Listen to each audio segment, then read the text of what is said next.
Karen Goldman is here. She's going to talk today to you specifically about election judges and nomination petitions. She'll encourage you to type in questions to the question box if you have any at an appropriate time. So I'm going to turn it over to Karen. Okay. Good afternoon and happy holidays. We got enough snow in the Denver metro area today that I had to shovel my driveway before I came down to the Municipal League. But as you know, we certainly need it. So today we've got two very different topics. The first one deals with election judges. The second one deals with nomination petitions. If you have questions, what I'm going to do is encourage you to ask the questions, type in the questions as they come up for each of the topics. And so before we go on to the second topic, we'll deal with all the questions that you have regarding election judges. So in getting started, here's some general information. In order to be an election judge, a person must be at least 18 years of age on the date of the election and also registered to vote anywhere in Colorado. No longer is there a requirement that your election judge be registered to vote within your municipality. So you can grab some people who live within your county or another part of the state. As long as they're registered to vote in Colorado, they are eligible to serve as election judges. In terms of the number of judges, state law, and this is Title 31, Article 10, which is the Municipal Election Code of 1965, requires that a minimum of 3 judges for each precinct be available to serve. Now, what's really interesting is that for the small communities, you generally don't have you don't have a lot of polling places, and you certainly don't have polling places by precinct. And now with the advent of mail ballot elections for the larger communities, or for those of you who are conducting an election by mail ballot, and with the use of vote centers and mail drop-off boxes, you don't have precincts as well. So what we have determined is that you need a minimum of 3 election judges for each polling location. And I want to say that the location where you actually count your ballots would be considered a polling location in addition to a location, if it is different, where somebody can drop off their ballot or come in and vote their ballot. And you also have the ability to appoint additional judges as you deem necessary. And we'll talk about when that might happen here in a little bit.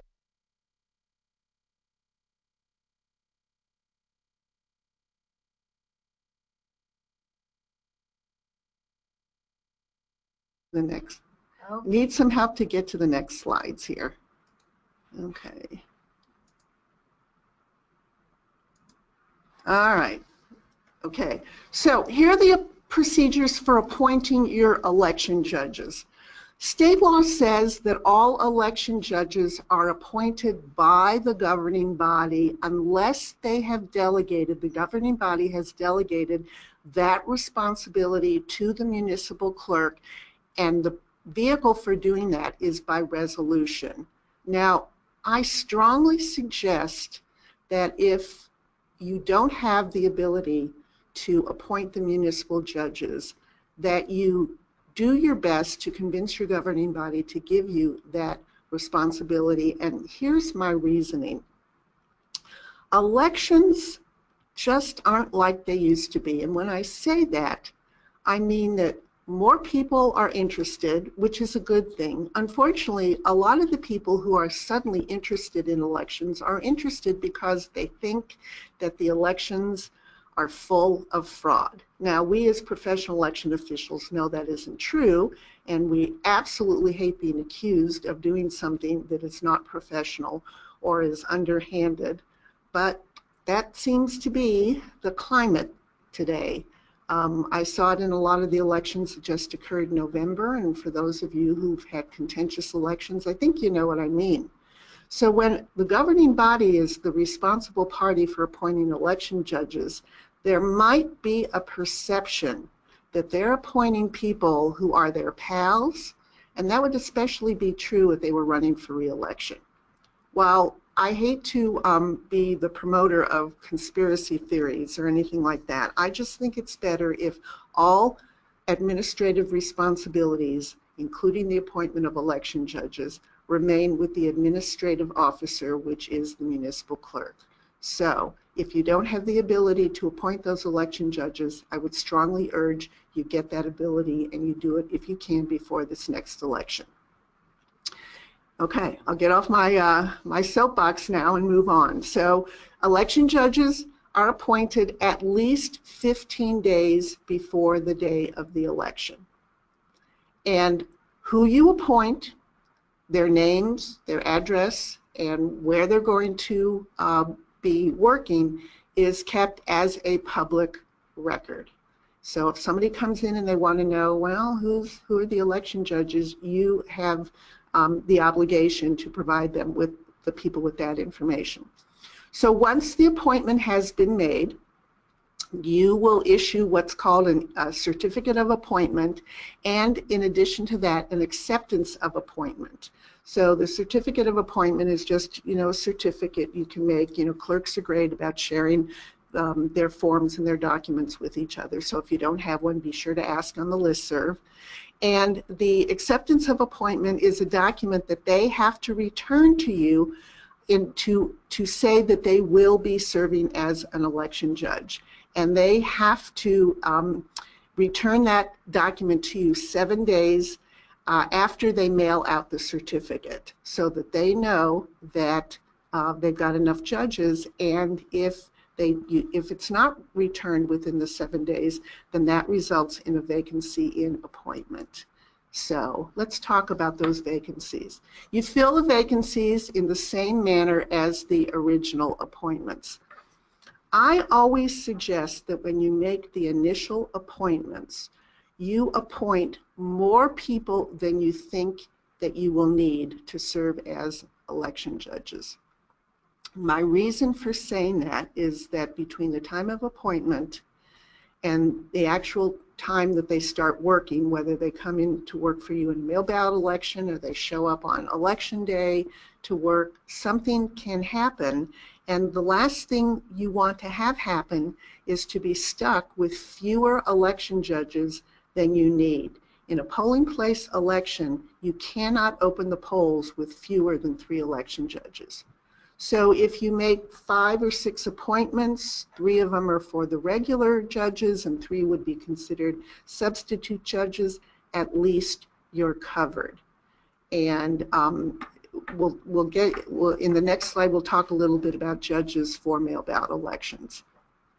You pay your judges. It is a long day for your election judges. And again, by law, the minimum amount that you can pay them is $5 for the entire day, and I know you're not going to do that. But it's also considered to be not more than the amount paid to judges working in a statewide general election. Now, people have asked me, well, how much is that? Well, that depends on your county clerk, because it is your county clerk that determines how much election judges are paid for those people working in the statewide general election. So you want to contact your county clerk, and then what you want to do is you want to find an amount that, number one, you can afford and that you think is fair, and then that's what you pay your election judges. And some clerks I know will pay their election judges the same amount as what the county pays. Some municipalities will not be able to afford to do that. And then the supply judge receives a whopping additional $4 for performing the duties of the supply judge, and which you'll see in just a moment here. Okay, here are the duties of the election judges. For a polling place, for any election, whether polling place, well, for a polling place election, they absolutely have to arrive at the polling location no later than 6:15 in the morning, because it will be the responsibility of the election judges to set up and arrange the following: the voting booths, the voting machines, should you use voting machines, the ballot box or ballot boxes, set out all the voting materials, including a registration list, the poll book, the ballots. And for those of you who received the 2017 election book, you'll notice in the back of the book that there is a diagram that shows that a sample of how you can set up your polling location. Bullet number 4, this is pretty important. The judges, once sworn in, and they are sworn in when they first start working, they must remain at the polling location at all times during the time period when voting can take place, and that means from 7 a.m. to 7 p.m. And I emphasize this because I've received several questions from clerks asking if they can hire judges to work a partial day. And the answer is there is no authority in statute that permits that. Now, if somebody gets sick during the day and can't serve for the remainder of the day, that's a situation that you can deal with. And that's why, again, it's important to hire additional judges.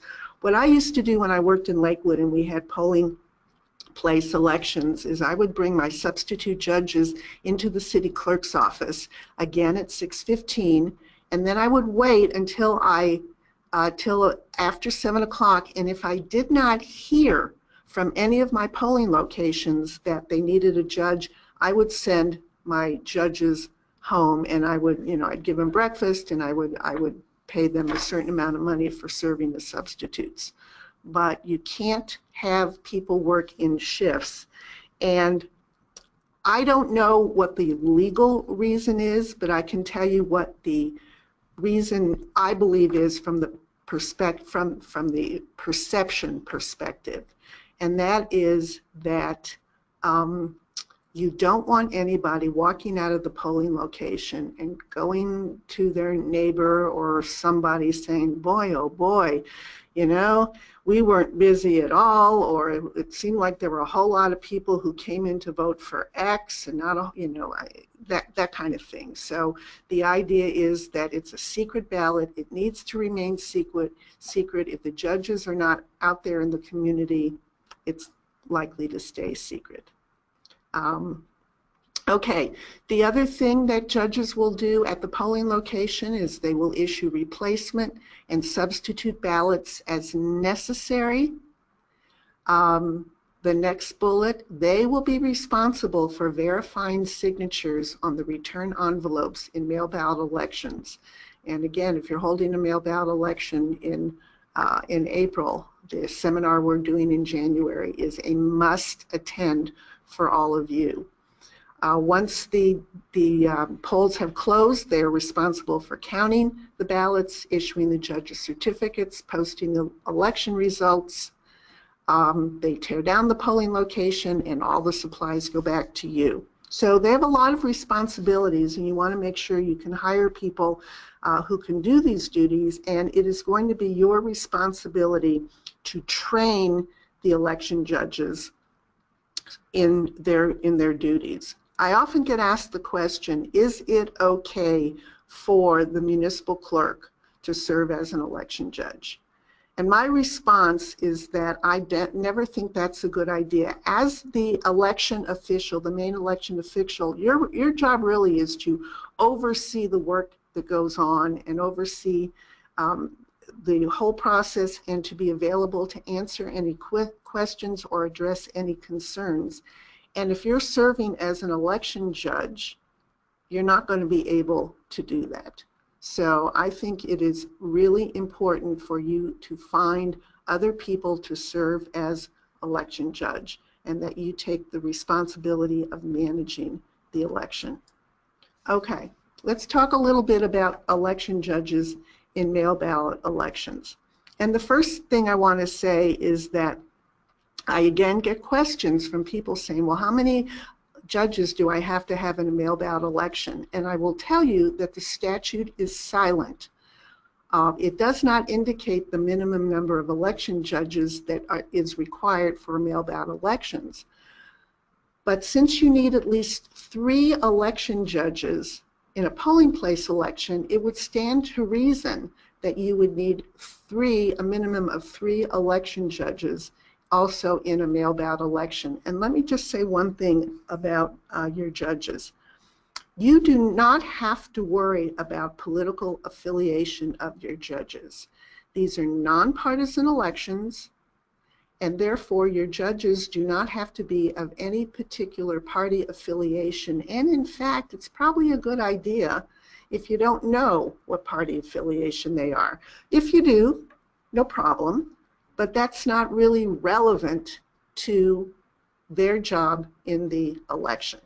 So, the other question I get asked regarding election judges in mail ballot elections is, when do we start them? And the answer is, you start them when you need them. If you don't have a large population, you don't have a lot of registered electors, you don't anticipate a lot of ballots coming back, then there's no reason why you can't bring them in on election day, and actually close to the end of the day before the polls close or even after the polls closed.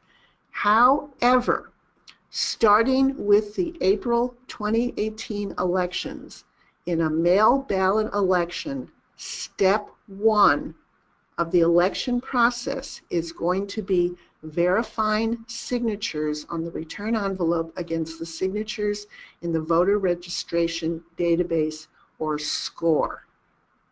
And that is going to add some time to the ballot processing or ballot counting process. And you need to keep in mind, again, thinking about how many ballots you expect, you need to keep in mind how much in advance of the election you're going to need to bring people in. And we'll talk more about that next month on. But remember, you can start processing mail ballots 15 days before the day of the election. And the other thing I want to remind you is you're going to need to train these people in how to compare signatures, again, something we're going to talk about in January. So these are all things and considerations you may want to have when you think about bringing in your judges. All right, I'm going to go back. Well, I'm not going to go back, but this is the last slide regarding election judges. So let's see if we have any questions before we move on to nomination petitions.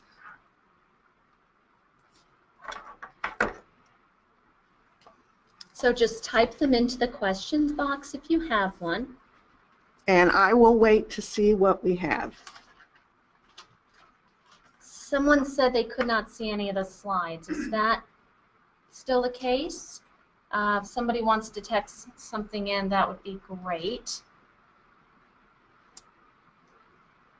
Slides are visible. Okay, great.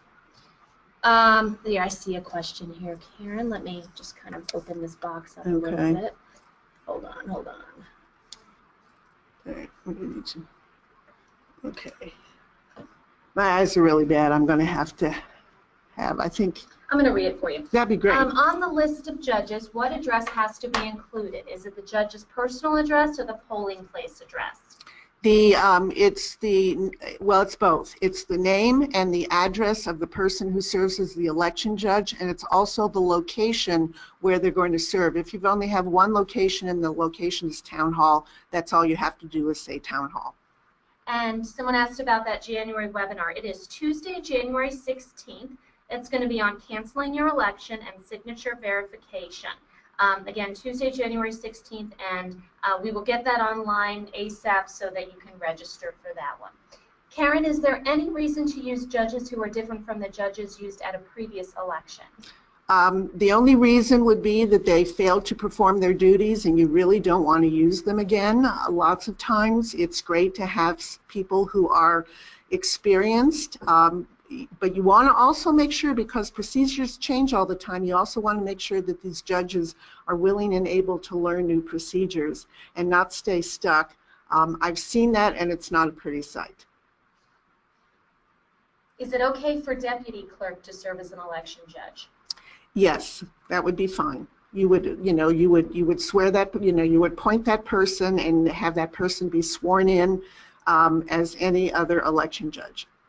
With a mail ballot election, is the clerk able to issue replacement ballots? I think that would be something, I mean, if you do it in your office, the answer is yes. Will you be covering how to access SCORE, S-C-O-R-E, for municipal clerks? That will be one of the main focuses of the webinar in January. Do you have to have 3 judges present when verifying signatures, or only on election day? You need anytime you're verifying signatures, you're going to need 3 people, 3 election judges, and again, I'll go into that a lot more in January.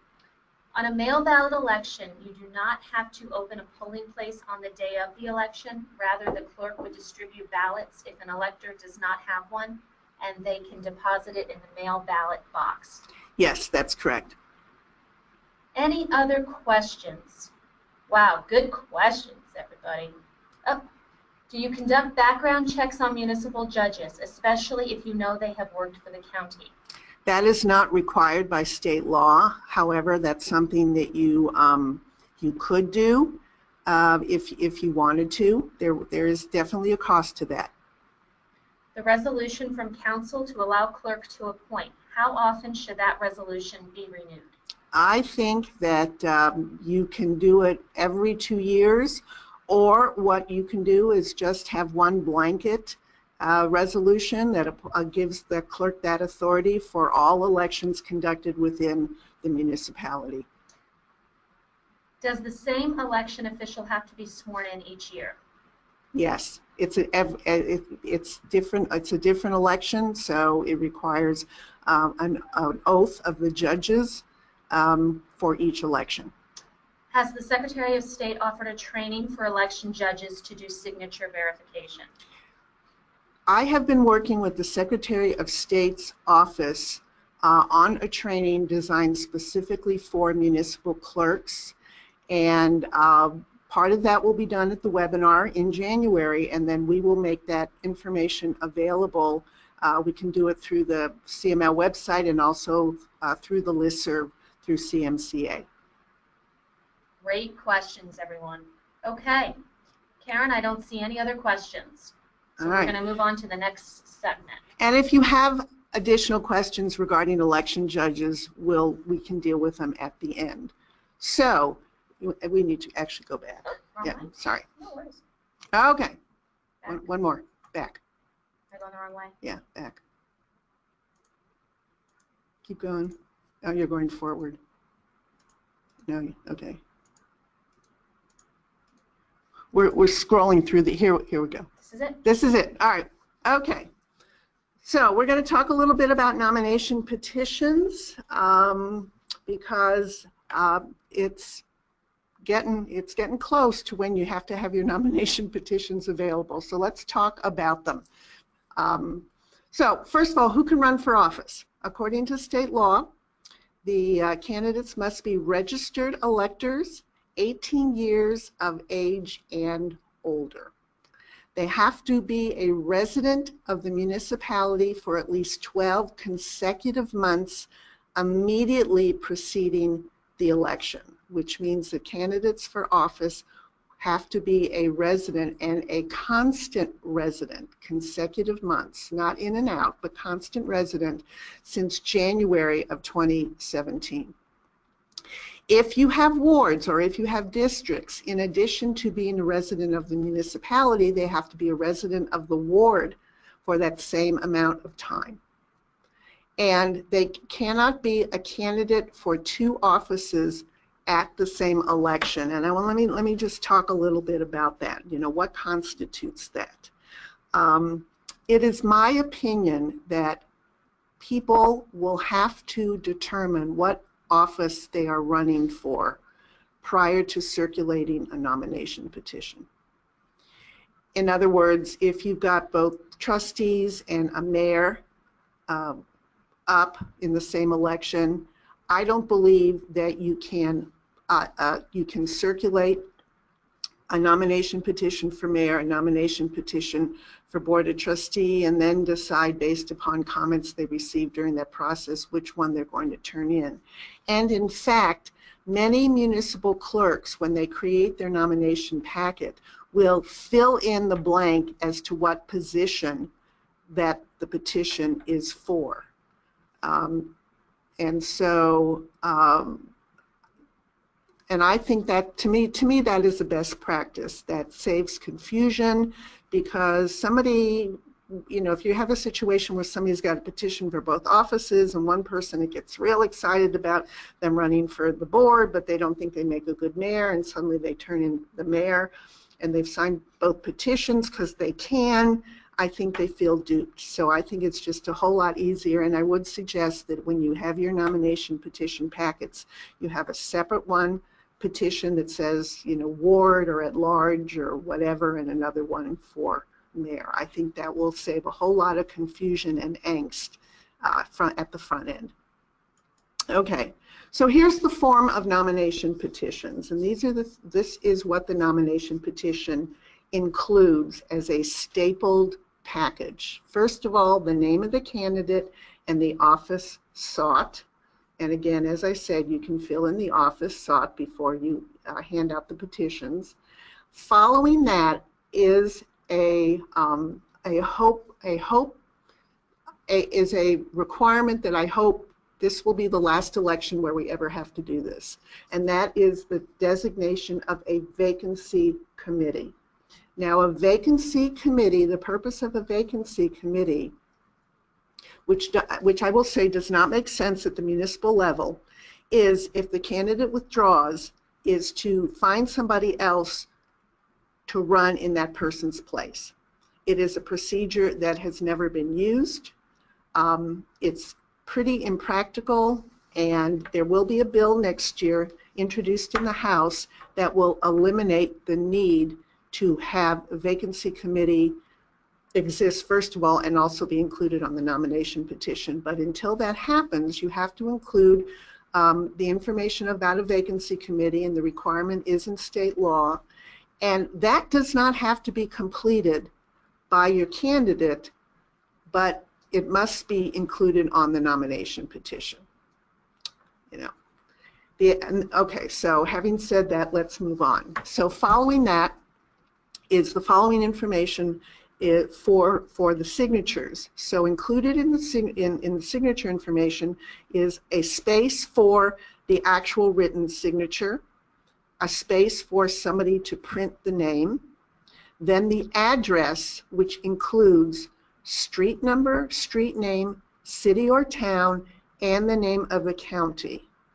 And I always suggest that if you're doing an 8.5 by 11, you know, regular size petition, that each signature line be actually 2 lines, where maybe the first line is where you write your name and you print your name, and then the second line deals with the address and the date, because it's really going to be hard to fill everything in on one line. And I would also suggest that you delineate city or town and county, and not just say address, because people are likely just to put their street address, and technically that does not comply with law if that's all that's included. Then you have the date of the signature. You have the affidavit of the circulator, and the good news is that the information that needs to be included in the affidavit of the circulator is very well defined in state statute, and you know I always have you read the state law on this, so all you have to do is copy the information directly from statute. Following the affidavit of circulator is an affidavit of the candidate stating that he accepts the nomination, and he swears to the fact that he or she is eligible to hold the office he or she is seeking if elected. And then as part of that, they put the name of the candidate as they want the name to appear on the ballot. So if the guy's name is Edward and he wants Ed, that's fine. If he goes by Buzz, that's also fine. The only restrictions or prohibitions to the name is no titles, so you can't have doctor, and you can't have credentials. So no CMC, no MMC, no PhD, none of that stuff. So it's just the name. And they can be on the ballot however they want. I tell the story in my classes that when I was in Oregon, which has similar rules, I had a friend who was part of an improv group, and he had this character named, let's see, I can't even remember what, Buckwheat. His name was Buckwheat. And he was like this hippie dude, and he had tie-dye, and he had like a ukulele, and he wanted to run for mayor as Buckwheat. And I said, well, as long as you follow the rules, you can. He followed the rules, and sure enough, he appeared on the ballot as Buckwheat. It was pretty hilarious and a lot of fun. We don't have to know if he won. No, he didn't win. He didn't win. Aww. But you can imagine what the mayoral debates were like. They were pretty funny. Okay. Signature requirements, and please be aware that these are minimum requirements. Statutory cities who generally do not have their elections in April, they need 25 signatures. Statutory towns, this is April, are the statutory town regular election dates, 10 signatures. And then home rule municipalities can designate in their charter the number of signatures required. Most home rule municipalities go for 25, not all of them. When I worked in Aurora, if you were an at-large running for the at-large position or mayor, you needed 100. For ward, it was 50. But these are minimum numbers of signatures. Okay, so talking about circulation timeframes. Regardless of the kind of election you are holding, whether you're holding a polling place election, whether you are holding a mail ballot election, and coordinated elections for your officers would not apply for most of you, but regardless of the type of election that you're holding, the circulation time frame for nomination petitions is the same. The 91st day before the election is the first day you can circulate the petitions, and the 71st day prior to the day of the election is the day they must be turned in at the end of whatever your business day is, whether it be 4 o'clock or 4:30 or 5 or 5:30, whatever. But that is the last date to turn in the petitions. And I want to offer another apology about the error in the election book, that the date to turn in the 71st day before the election is January 22nd. It was, a lot of people looking at the document, a lot of changes from 2 years ago, and that's just one that I missed. So thanks to everybody who pointed that out to me. It means you're reading the book and you get the process. So again, thanks. So when you count days backward, and by backward I mean the days before the election, the first day is the day prior to the election day. It's not the day of the election. Similarly, when you're counting forward for things you have to do after election day, the first day is the day after the election. And I strongly encourage, and I think everybody does it, do not let the nomination petitions go out prior to the 91st day before the day of the election. And of course, the reason for that is we don't want people gathering signatures outside the required nomination period, because they have to be disqualified and then they'll be mad at you. So hold on to them until the 91st day before the day of the election. Okay. Okay, so now the petitions have come in, and here's the things you need to know. Statute refers to checking signatures on nomination petitions. And when we say signatures, we are not talking about how they write their name. What we are saying in the case of checking signatures on nomination petitions, we are saying what we are looking at is their name and their address. And this distinction becomes extremely important because when you check signatures on mail ballot return envelopes for mail ballot elections, you are checking the way they write or sign their name. And I want to make it very clear, and I promise the Secretary of State's office I will do this, that state statute prohibits using the written form, which is the way they sign their name, as a means of either qualifying or disqualifying names on a nomination petition. I'm going to say that again. You cannot use the way a person writes their name and comparing that in the voter registration database, which starting in January you'll be able to find, you cannot use that as a means of qualifying or disqualifying names on a nomination petition. Now that might change somewhere down the line, but for right now, you're checking the name and the address. And with the third bullet, if the name and the address don't match the name and the address in the voter registration record, you cannot count the signature. And we're going to talk about what qualifies as a match, because I think people get a little confused. Remember, you err on the side of the voter. So you're going to qualify the signature if a common nickname is used. Remember, Ed for Edward, or Ted for Edward. Christine could be Christy, it could be Chris. For Margaret, it could be Maggie, it could be Margaret, that kind of thing. So these are common nicknames. Even Buzz. You can even figure out that it's Buzz if the address of Buzz, whatever, matches with the address to Edward in the voter registration database. So you have to be creative here. And this is something I just learned recently, if the city, town, and the county are left blank, but the name and the address match, there is apparently some court cases that allow the signature to be counted. Now, if you include a portion on your signature line that says city or town and county, then that is more likely to be filled in, and you won't have to worry about this issue, than if you just put the word address. So again, I strongly encourage that for every element that must be included on the signature line, you actually have a little column that includes that. But if they were to leave out the city or the county, but the address matches, and I'm guessing in small towns you might even know the person, that would be okay. Here's when you want to disqualify signatures. First of all, the date of signing is after the date of the notary and is after the date of the candidate affidavit. So it's so first of all, the date is, you're not going to send out the petitions ahead of time, so we're not going to have any dates before.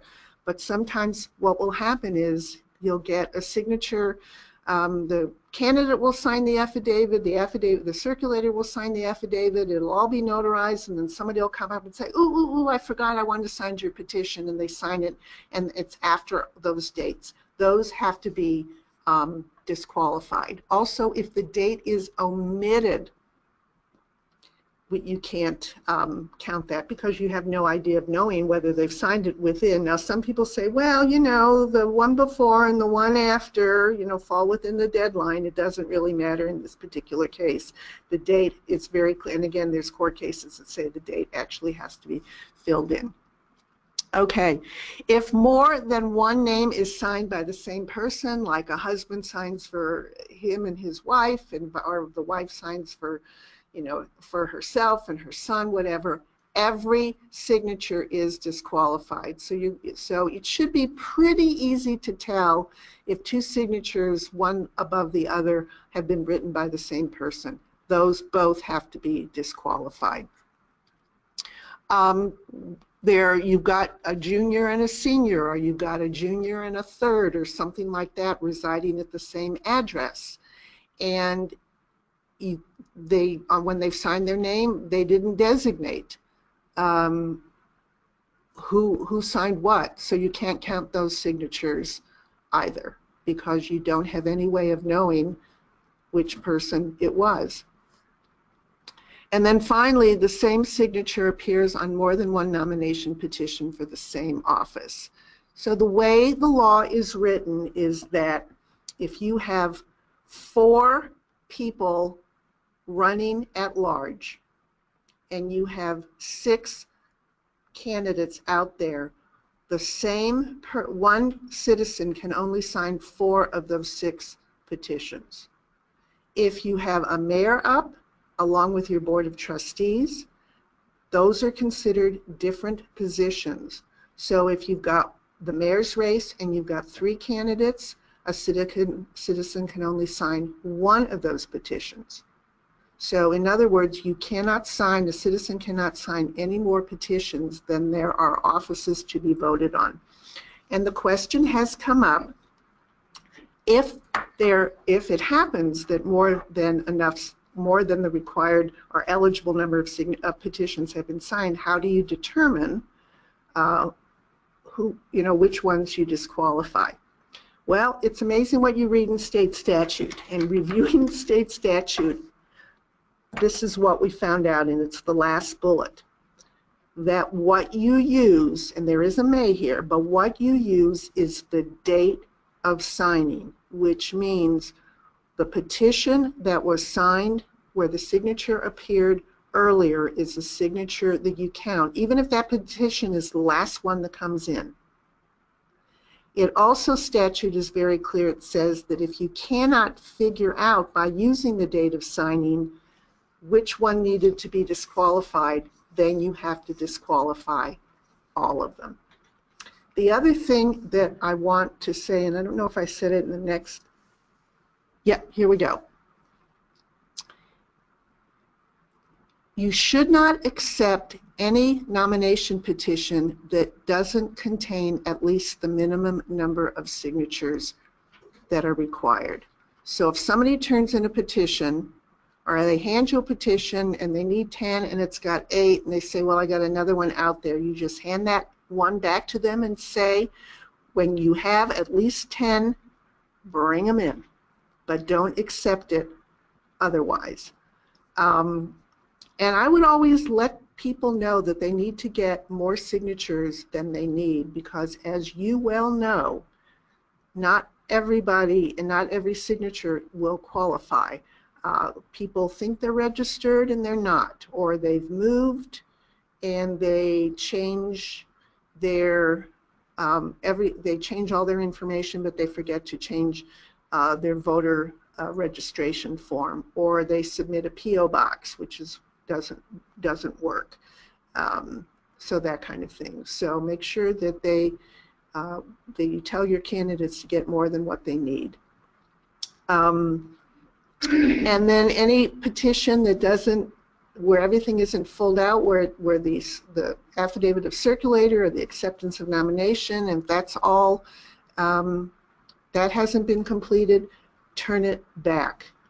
And the reason I say don't keep it and turn it back is because if you keep it and then somehow later it's disqualified or it can be challenged, you're put in the position of somebody making the argument that, well, she accepted it or he accepted it, therefore it must have been okay to do, even though it isn't. So, it's kind of like for those of you who do liquor licensing. I don't know if they're pretty complex, but you send it back if it's not complete. And that's just to me, it's a best practice. Return petitions can be cured to correct or replace non-conforming signatures. So in other words, somebody turns in a P.O. box. You can send it back to them and have them take out the P.O. box and put in the residence address. But the deadline for curing any nomination petitions is prior to 63 days before the election, which means no later than the 64th day before the election. In my classes, I always say pay attention to statements like before, prior to, no later than, because that really determines the day. It's just the way the laws have been written. Nomination petitions can be objected to, and any objection has to be in writing, and it has to be filed with the municipal clerk within 3 days after the petition has been filed. And then it is up to the municipal clerk to determine if the objection to nominations is valid. And so you notify your candidate forthwith, which means as soon as you can, and then you've got 48 hours after the objection has been made to determine, to make your determination. Now, the objections can be to form, which would be the affidavit of circulator, it would be the acceptance of nomination, it could be to the signatures themselves, or it could be to substance. And what substance would be is the person doesn't really live where he said he lives, because I know that. Or he hasn't lived within the municipality for 12 consecutive months, because I know for a fact for 3 months he moved out of state, those kinds of things. So you have objections as to form and objections as to substance. If you make a ruling regarding the form of the election, and that either way your decision is final. But if there is an objection as to substance and you make a decision, the person filing the objection can send this to district court where it's open to review. In any event, again, the cured petition, we'll go back to the third bullet, they can cure the petition, and again, if they have to refile it within 3 days, and in no event any later than the 64th day before the day of the election, because starting on the 63rd date, you know, you have the opportunity to cancel the election, which we'll talk about next time. And petition, all nomination petitions are public record. All lists of who picked up petitions are public record. Basically anything relating to the nomination petition is public. You keep it for a minimum of 2 years, but you can keep it longer if you'd like. And I think that's about it. So we have plenty of time for questions, so let's see what we've got here. Great.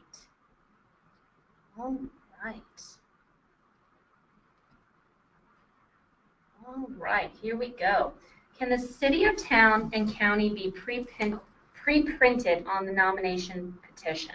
I would not suggest you do that. That is part of what is to be filled in by the person signing the petition. Is a notary required on the petition? The notary is required. There's an affidavit of circulator, which means it has to be notarized, and I believe the acceptance of nomination also has to be notarized.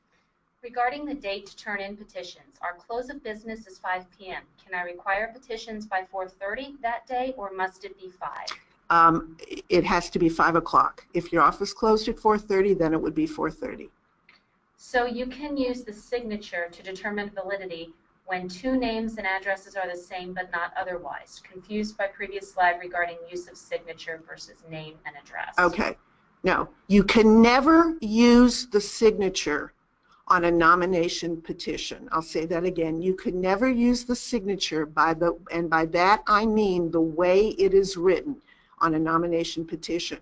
So if there is a junior and a senior, Ted Jones Sr., Ted Jones Jr., and the person signs Ted Jones, you do not know if it's a junior or a senior, so you don't know who signed the petition, and therefore you have to disqualify the signature. Can you explain the number of petitions that a person can sign again? I have all 6 petitions up for election. Does that mean someone can sign 7 petitions? If you have 6, if there are, the number of petitions that can be signed is the same as the number of offices that can be voted on. So if you have 6 trustees and you have 1 mayor, that's a total of 7.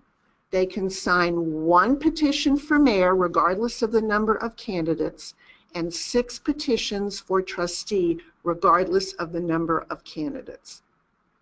So again, the number of petitions that you can sign for each office is the number that you can also vote on. With regard to non-conforming petitions, how can we recommend they obtain additional necessary signatures, 8 versus 10, for example? If they have already signed, notarized the petition, do we give them another petition to obtain the additional signatures and notarize this as well? My suggestion would be that you give them 2 or 3 petitions when they first come in to pull one.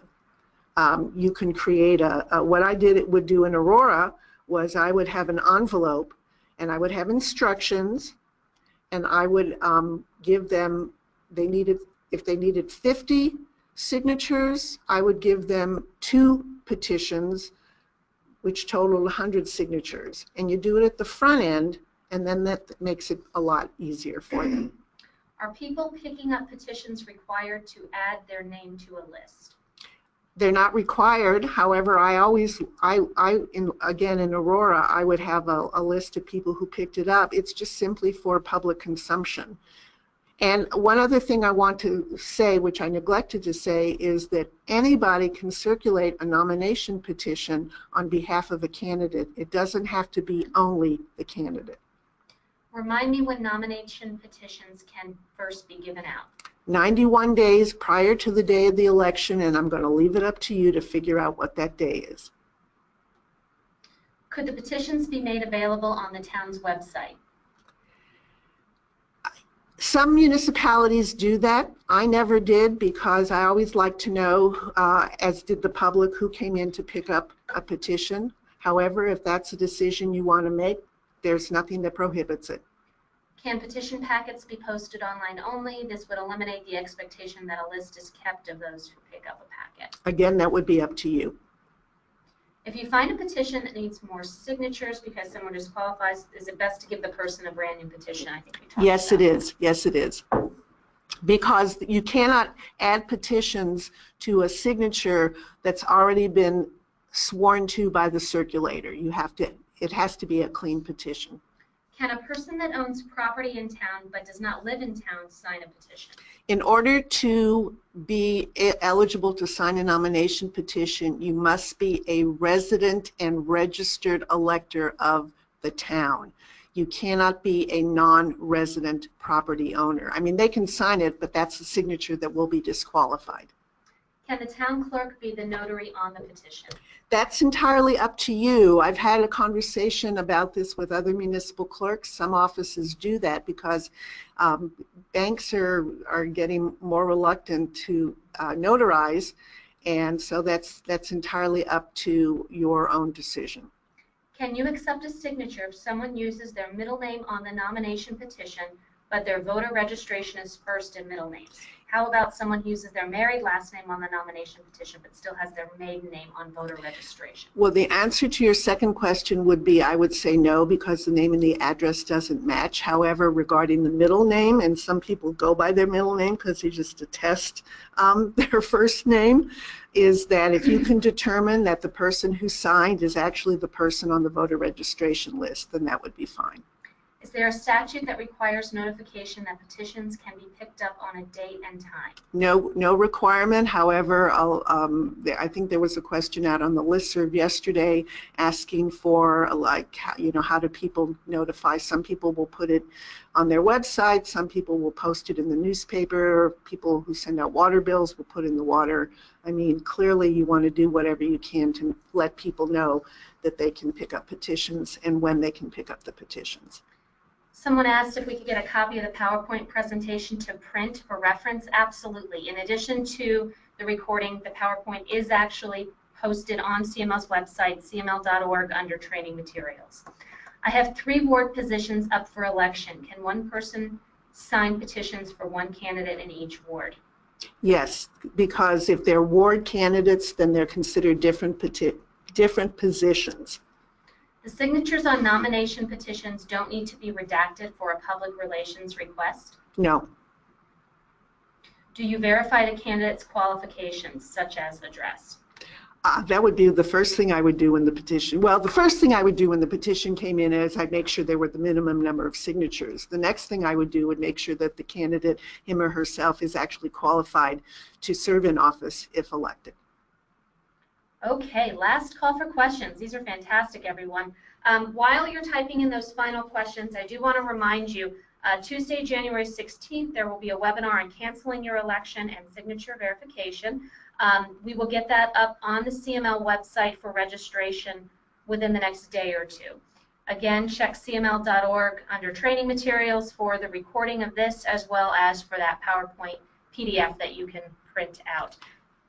Also want to remind you that Karen is part of our Municipal Clerk Advisor Program, which is a partnership with CMCA, CML, and CIRSA. So anytime you have questions, want to reach out to her for some additional support, she is there. Is it okay to verify the person is eligible to circulate a petition before they take one out? That's not required, no. Okay.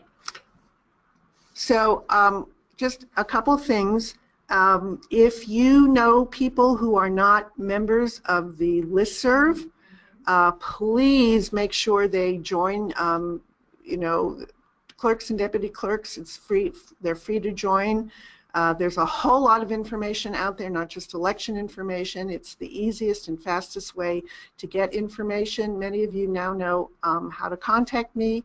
And please don't feel like you have to apologize for bothering me, because this is just what I do, and believe me, it's as important for me to get the information to you as I think it is for you to receive the information. And finally, again, I want to thank you for participating today. We had 83 people statewide, which is terrific, and I want to wish all of you a very happy holiday, and we look forward to next year. Definitely. As a follow-up, if you're not on the CML listserv, go to cml.org under, it's either information or resources, I can't remember, but I think it's resources, and you'll see a link for listserv. Just go to the clerk one. There's just an online form to fill out. That'll be sent to my colleague who will, if you're a deputy clerk or a clerk, she'll approve you, and you'll be on there easy breezy. No additional questions have come in, so I concur with Karen. Thank you so much, everyone. We really appreciate it. Special thanks to Karen for her partnership and her dedication to sharing this great information. Thanks, everyone. Have a great holiday.